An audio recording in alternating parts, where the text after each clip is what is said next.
என்ன மகளே, அப்படியே குழந்தைக்கு Dress போட்டு பாராட்டி சீராடிட்டு இருக்கிற போல இருக்குது. யாரோ பெத்த குழந்தை. ஒன்னால இந்த குழந்தை கோடீஸ்வர வீட்டு குழந்தையா ஆக போகுது. இந்த வீட்ல மகாராணி மாதிரி வாழ போகுது. இருந்தாலும் உனக்கு பெரிய மனசு மகளே. என் வாழ்க்கையை காப்பாத்தி கொடுத்திருக்கால சித்தப்பா, அதுக்காக எவ்வளவு சொத்து வேணாலும் எழுதி கொடுக்கலாம். ஏன் கொடுக்க மாட்டேன்? கடை தேங்காவை எடுத்து வழி புள்ளியாருக்கு உடைச்ச கதை இதுதான். பாத்து பாத்து குழந்தைய கீழே போட்டுறாத. என்ன எல்லாருமே ரெடி ஆயிட்டீங்கல்ல? என்ன சிஸ்டர், கையெல்லாம் சரியாயிருச்சு போல. இப்ப கொஞ்சம் பரவாயில்ல. எப்படியோ நாம ஆசைப்பட்ட மாதிரி என் பேருக்கோ என் பையன் பேருக்கோ சொத்து வராம என் பேரன் பேத்தி பேர்ல மொத்த சொத்தும் வரப்போகுதுல. நான் சூப்பர் ஹாப்பி. ஹாப்பி.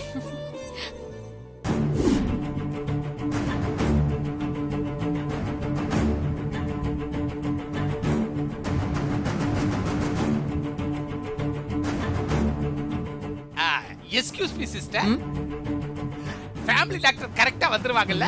ஏய் முட்டாள் பாண்டி, வரப்போறது டாக்டர் இல்ல, நம்ம அட்வொகேட் கணேசமூர்த்தி.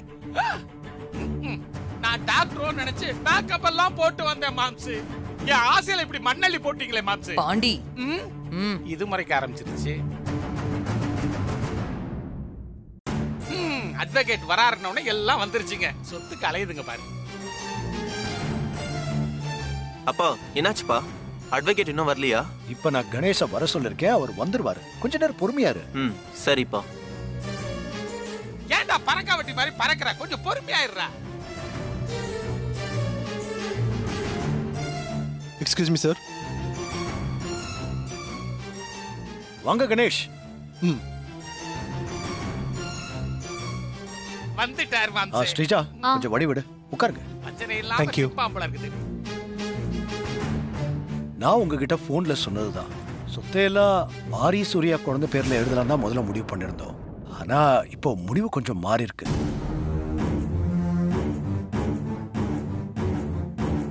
அரவிந்த் ஹாசினி குழந்தை பேர்லயும் ஸ்ரீஜா தினேஷ் குழந்தை பேர்லயும் மாத்தி எழுதலான்னு முடிவு பண்ணிருக்கோம். டாக்குமெண்ட்ஸ்லாம் உங்க சைட்ல ரெடி தானே? ரெடி தான் சார். நீங்க ஃபோன் பண்ணி சொன்னதும் நான் டாக்குமெண்ட்ஸ் எல்லாம் உடனே ரெடி பண்ணிட்டேன். கையோட கொண்டு வந்திருக்கேன். ஓ சூப்பர்.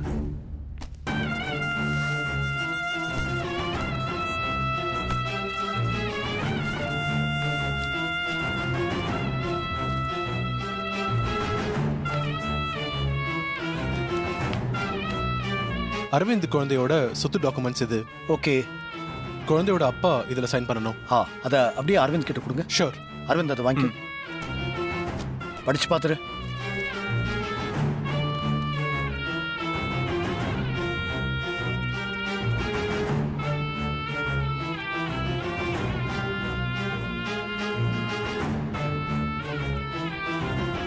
All done.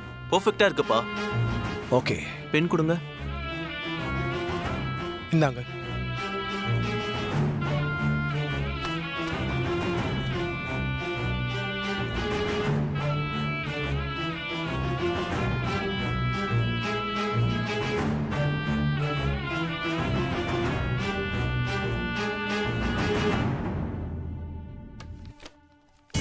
இந்தாங்க.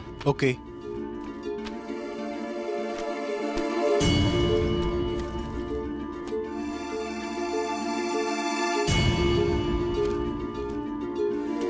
இது தினேஷ் குழந்தையோட டாக்குமெண்ட்ஸ். தினேஷ் சைன் பண்ணணும். தினேஷ் வேலை விஷயமா துபாயில இருக்கான். அப்ப அவரோட வைஃப் சைன் பண்ணலாம். சரி கொடுங்க. இந்தாங்க.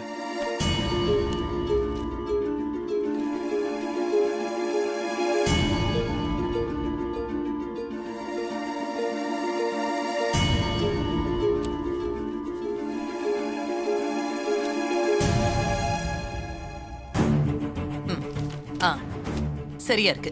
ஸ்ரீஜா இதுல கையெழுத்து போடுமா? பாத்து போடு மகளே. இந்த இதுல கையெழுத்து போடுமா? சார் பென் இந்தாங்க.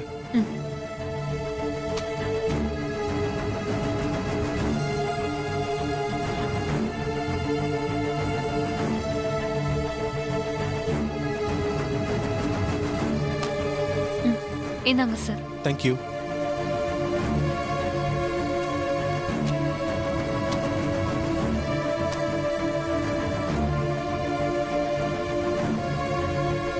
இப்போ இந்த 2 டாக்குமெண்ட்ஸ்லயும் சூர்யாவும் மாரியும் கையெழுத்து போட்டாச்சுன்னா சொத்தை மாத்தி கொடுத்துடலாம்.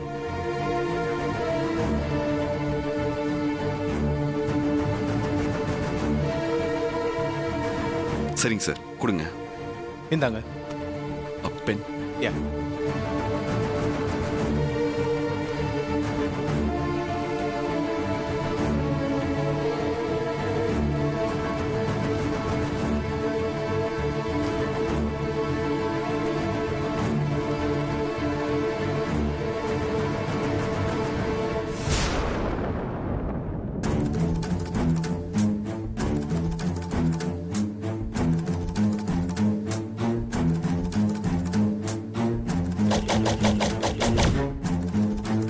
சூர்யா, ஒரு நிமிஷம் இரு.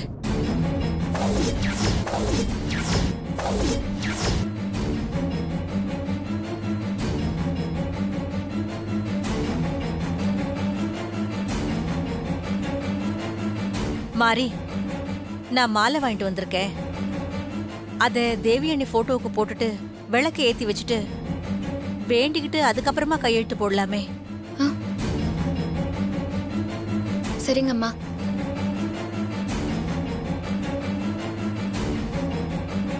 ரொம்ப முக்கியம். மாரி, ஏ ரூம்ல தான் மாலை இருக்கு, போய் எடுத்துக்கிட்டு வாமா.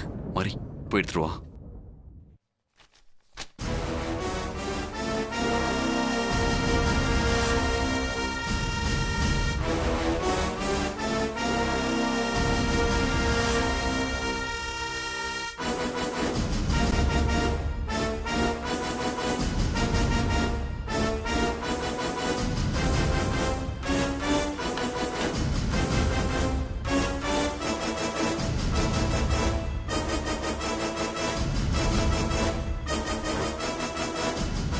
ஹஸ்பண்ட் சார், இந்த மாலையை கொஞ்சம் போடுறீங்களா?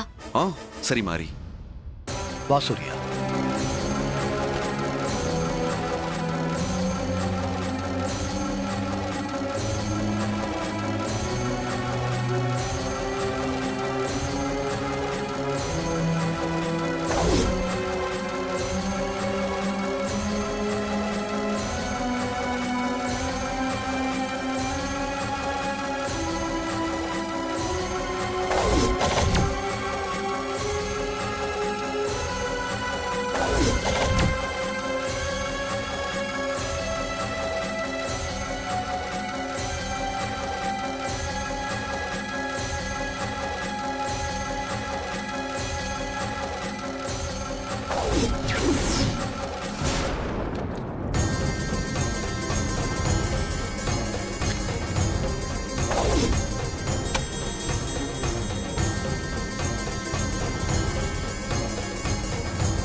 பார்வதி, விளக்கேத்துறா, சாமி கும்பிட்டுக்க.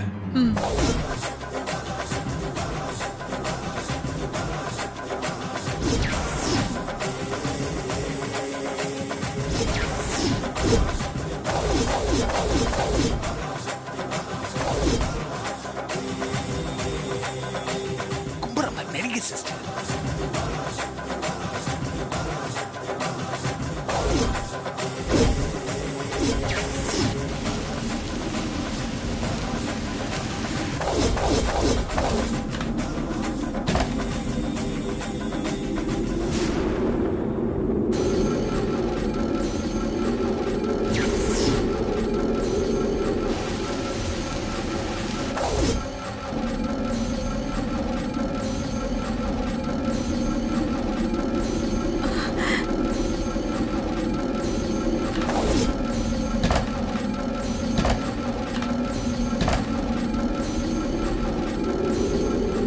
ஐயோ சிஸ்டர், ஆரம்பிச்சிருச்சு.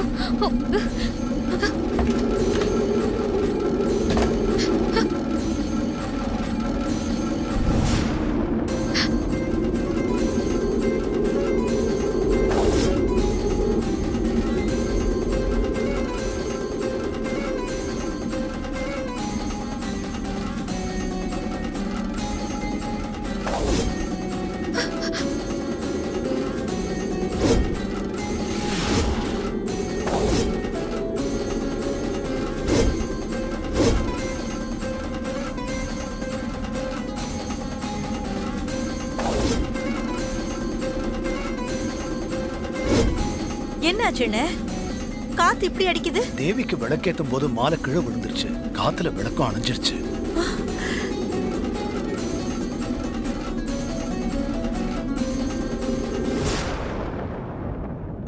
சிஸ்டர், ரிஜிஸ்டர் ஆபீஸ்ல நடந்த சம்பவம் மாதிரியே இந்த வீட்லயும் சம்பவம் நடக்குதே. இன்னும் என்னெல்லாம் நடக்க போகுது விளங்கும்ங்கிறீங்க?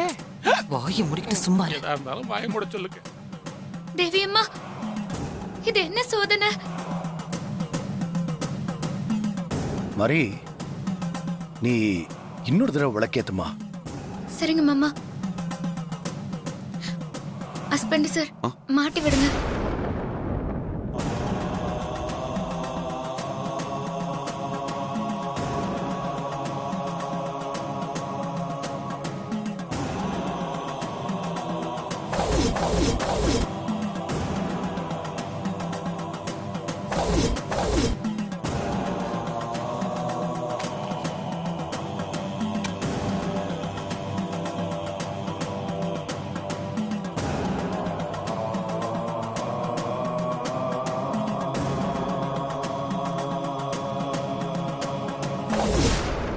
பார்வதி, விளக்கேத்திருக்கா? சரிங்க அண்ணே.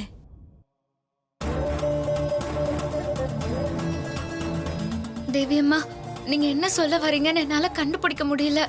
எதுவா இருந்தாலும் கொஞ்சம் புரியுற மாதிரி சொல்லுங்கம்மா.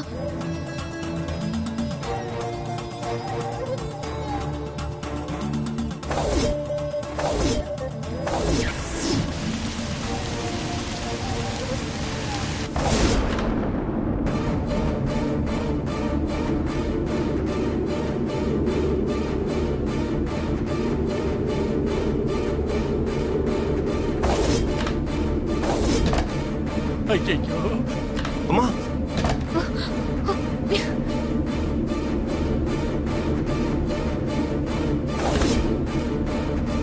என்னாச்சுன்னு?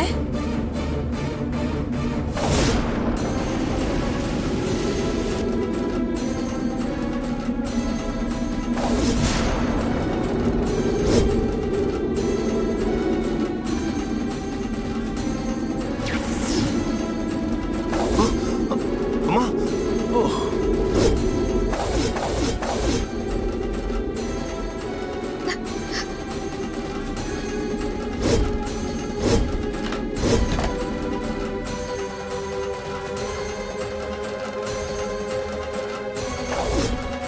தேவி ஏதோ சொல்ல வரான்னு நினைக்கிறேன். நமக்கு தான் என்னன்னு புரியல. மாலையை ஏன் ஏத்துக்க மாட்டேங்கிறான்னு தெரியலையே. சிஸ்டர், பாத்தீங்களா? தேவி தான் உயிரோட தான் இருக்குங்கிறத சூசகமா சொல்றா போல இருக்குது. ஒருவேளை மாரியும் சூர்யாவும் கண்டுபிடிச்சிட்டா என்ன சிஸ்டர் பண்றது? எனக்கு ரொம்ப பயமா இருக்குது. நீ பேசாம இரு. சரி. ஏங்க, காத்து இவ்வளவு வேகமா அடிக்கும்போது மாலை அருந்து விழத்தானே செய்யும், விளக்கு அணையத்தான் செய்யும். இதெல்லாம் ஒரு பெரிய விஷயமா? இதையே பெருசுபடுத்திட்டு இருக்கீங்க? ஏற்க மாம்சி, ஏற்க. சூர்யா, நீ வந்து கையெழுத்து போடுப்பா. இல்லம்மா, தேவியம்மா ஏதோ சொல்ல வர மாதிரி தான் எனக்கும் தோணுது. இதுக்கும் கடைசியா ஒரு முறை மாலையை போட்டு விளக்கேத்தி பார்ப்போம். ம்.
ஐயோ, திரும்பவும் இப்படி காத்தடிக்குது என்ன? மறுபடியும் மாலை கீழே விழுந்து விளக்கு அணைஞ்சிடுச்சு.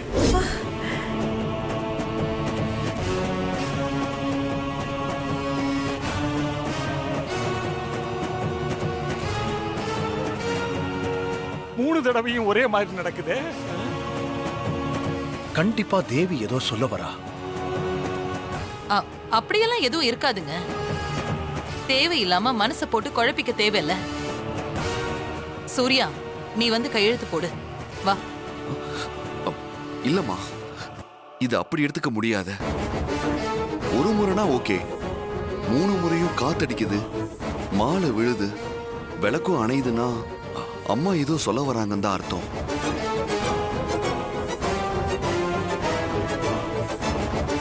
ஏற்கனவே தேவி அம்மா ஏத்தன விளக்க அணைய வச்சு மாலைய இதே மாதிரி விழ வச்சு நிறைய விஷயங்களை காட்டி கொடுத்திருக்காங்க. அப்பா, நாங்க ஏற்காடு காட்டம்மன் கோயிலுக்கு போகும்போது ஒரு சித்தரை சந்திச்சோன்னு சொன்னேன்ல,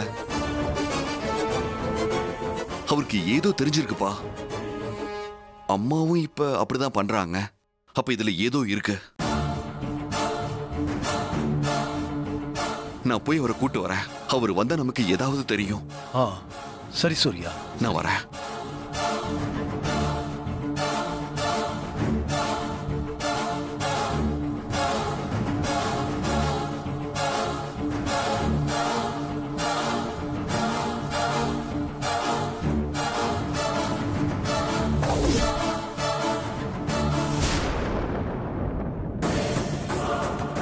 பாண்டி, அந்த சித்தர் வந்து தேவி சாகலன்னு சொல்லிட்டா மாறி சொத்தை எழுதி தரமாட்டாளே.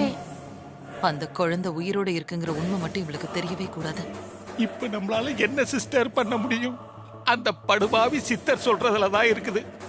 வெயிட் பண்ணி பாப்போம்.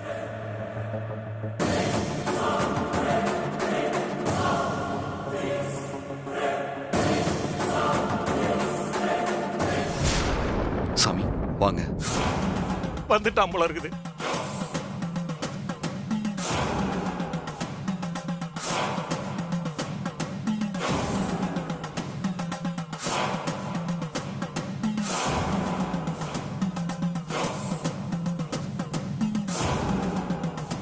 சாமி வாங்க.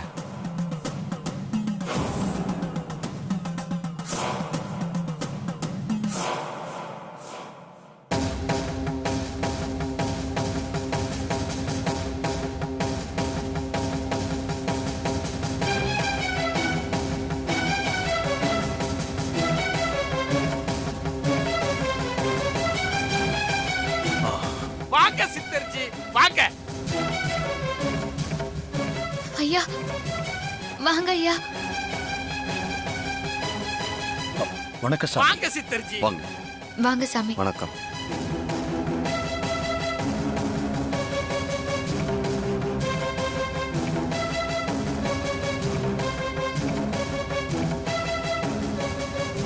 சாமி,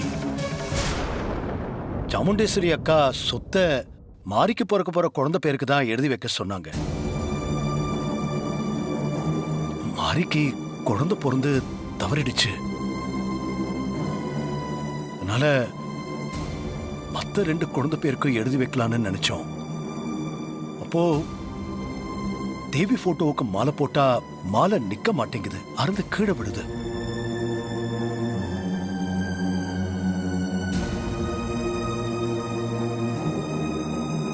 விளக்கம் எரிய மாட்டேங்குது. 1 வாட்டி 2 வாட்டியில 3 வாட்டி பண்ணி பார்த்துட்டோம். விளக்கு அணைஞ்சிருச்சு. அதனால நீங்க என்னன்னு கொஞ்சம் பார்த்து சொல்லுங்களேன்.